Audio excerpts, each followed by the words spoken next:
Good morning students. आज हम आप हिंदी की कक्षा में विषय लिंग के बारे में पढ़ेंगे। देखिए, लिंग किसे कहते हैं। आपके बुक में दिया गया है कि लड़की कंप्यूटर पर कार्य कर रही है। चित्र देखिए और समझिए। लड़की कंप्यूटर पर कार्य कर रही है, लड़का फोन पर बात कर रहा है। ठीक है। अध्यापिका बच्चों को पढ़ा रही है। अध्यापिका बच्चों को पढ़ा रही हैं। अध्यापक बच्चों को चित्र दिखा रहे हैं। देखिए, इसमें देखिए लड़का और लड़की, कौन कौन? लड़का और लड़की, दो शब्द दिए गए। वहीं पर फिर दिया है अध्यापक और अध्यापिका। ठीक है, अध्यापक और अध्यापिका। ठीक है। ऊपर दिए गए वाक्यों में मोटे शब्दों में क्या क्या लिखा हुआ है? लड़का और लड़की। और दूसरे वाक्य में लिखा है अध्यापक और अध्यापिका। मोटे छपे शब्दों पर ध्यान दें।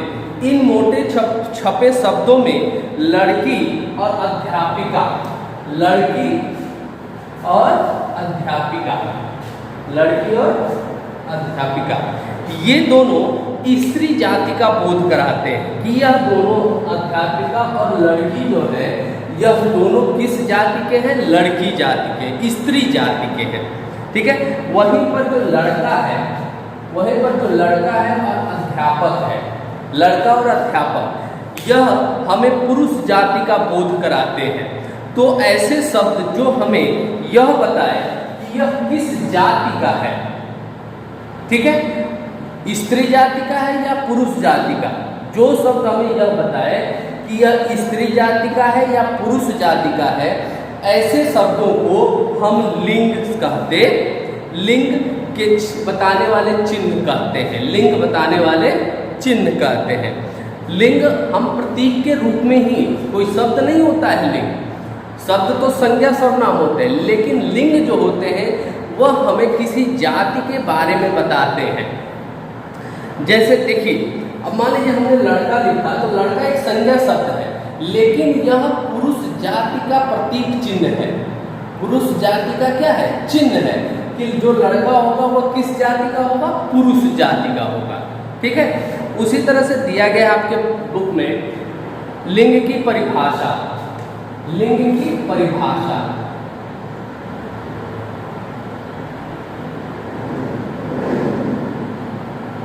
देखिए, लिंग की परिभाषा होगी शब्दों के जिस रूप से, शब्दों के जिस रूप से पुरुष जाति अथवा स्त्री जाति का बोध हो, उसे हम लिंग कहते हैं। अर्थात दोनों का पता चले, उसे हम लिंग कहते हैं। आपके बुक में दिया गया है कि शब्दों के जिस रूप से या फिर चिन्ह से, शब्दों के जिस रूप या जिस चिन्ह से हमें उनके स्त्री या पुरुष होने का बोध हो या पता चले, उसे हम लिंग कहते हैं। इसकी परिभाषा होगी शब्दों के जिस रूप से, शब्दों के जिस रूप से उनके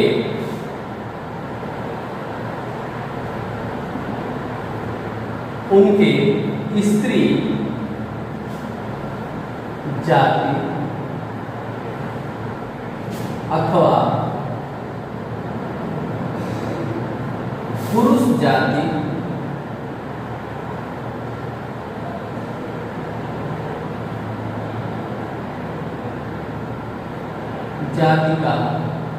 जाति के हो, शब्दों के जिस रूप से उनके स्त्री जाति अथवा पुरुष जाति के होने का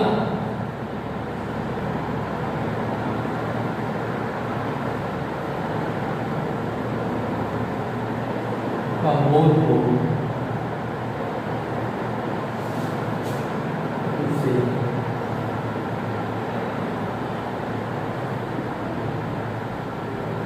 लिंग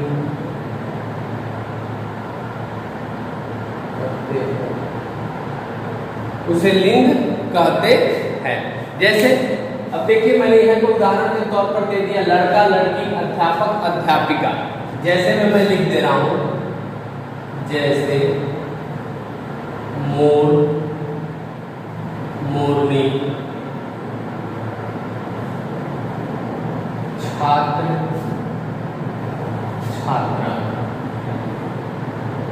ठीक है।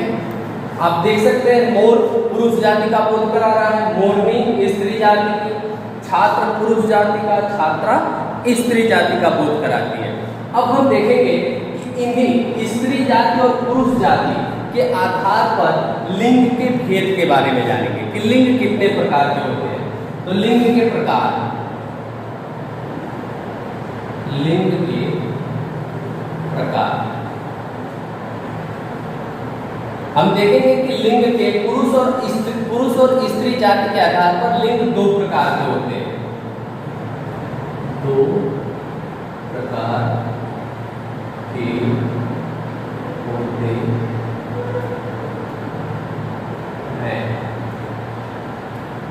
दो प्रकार के होते हैं। पहला होता है एक वचन, एक पुल्लिंग, पहला होता है पुल्लिंग,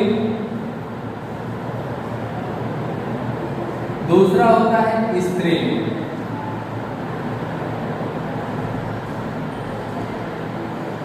पुल्लिंग और स्त्रीलिंग। अब देखिए पुल्लिंग जो होगा यह पुरुष जाति का बोध कराएगा और स्त्रीलिंग जो होगी वह स्त्री जाति का बोध कराएगी। ठीक है, जैसे पुल्लिंग, सबसे पहले हम उदाहरण लेते हैं पुल्लिंग का। सबसे पहले हम किसका उदाहरण लेते हैं? पुल्लिंग का। पहले है पुल्लिंग। ऐसे शब्द जो सिर्फ और सिर्फ पुरुष जाति के होने का पता बताएं उन्हें हम पुल्लिंग कहते हैं। जिन संज्ञा शब्दों से, और शब्द हमेशा जानते ही हैं संज्ञा शब्द होंगे। जब हम पढ़ेंगे लड़का लड़की अध्यापक अध्यापिका तो वो कैसे होंगे? संज्ञा शब्द होंगे। तो जब संज्ञा शब्दों को पढ़ने से हमें यह पता चलता है कि वह शब्द पुरुष जाति का है तो उसे हम पुल्लिंग कहते हैं। जिन संज्ञा शब्दों से जिन संज्ञा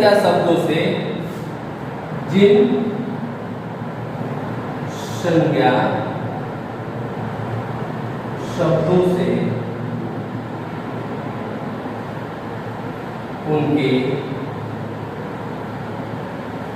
पुरुष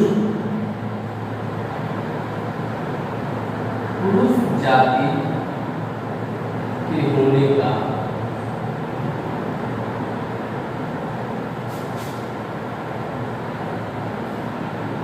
बोध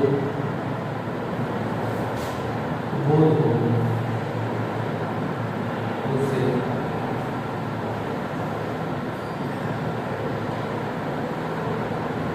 पुल्लिंग कहते हैं। अर्थात जिन शब्दों के कहने से हमें यह पता चले कि वो सिर्फ और सिर्फ पुरुष जाति के हैं तो ऐसे शब्दों को हम पुल्लिंग कहते हैं। जैसे लड़का, हाथी, मोर, ठीक है, अध्यापक आदि। अर्थात हमने यहाँ पर कुछ शब्द लिखे, लड़का, हाथी, मोर, अध्यापक। इन शब्दों से हमें यह पता चलता है कि ये सारे शब्द क्या हैं? पुरुष जाति के बारे में बता रहे हैं। अर्थात ये सारे शब्द पुल्लिंग शब्द कहलाएंगे, पुल्लिंग चिन्ह कहलाएंगे। दूसरा है स्त्रीलिंग।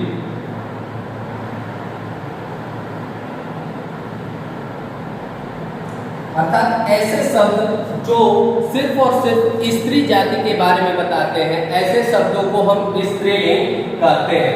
जिन संज्ञा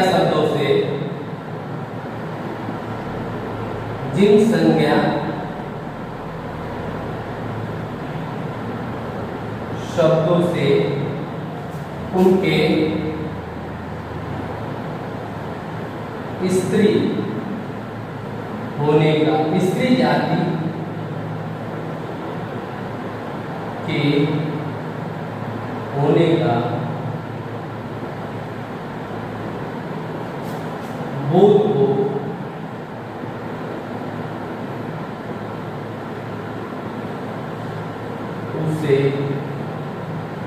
उसे स्त्रीलिंग कहते हैं।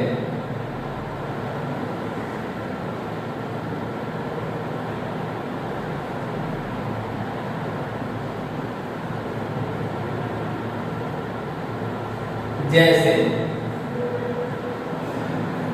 अब देखिए लड़का का स्त्रीलिंग क्या होगा, लड़की, ठीक है।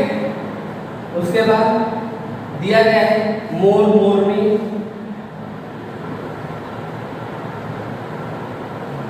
अध्यापक अध्यापिका,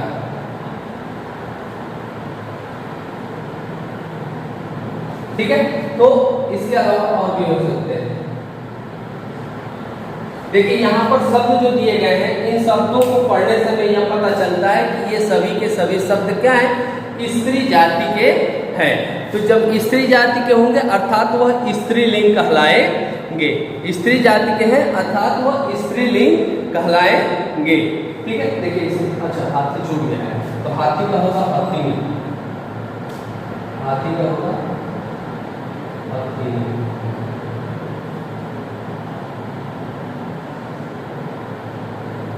ठीक है। इन शब्दों को पढ़ने से हमें यह पता चलता है कि ये सारे शब्द क्या हैं, स्त्रीलिंग जाति, स्त्री जाति के हैं अर्थात ये स्त्रीलिंग कहलाएंगे, ठीक है।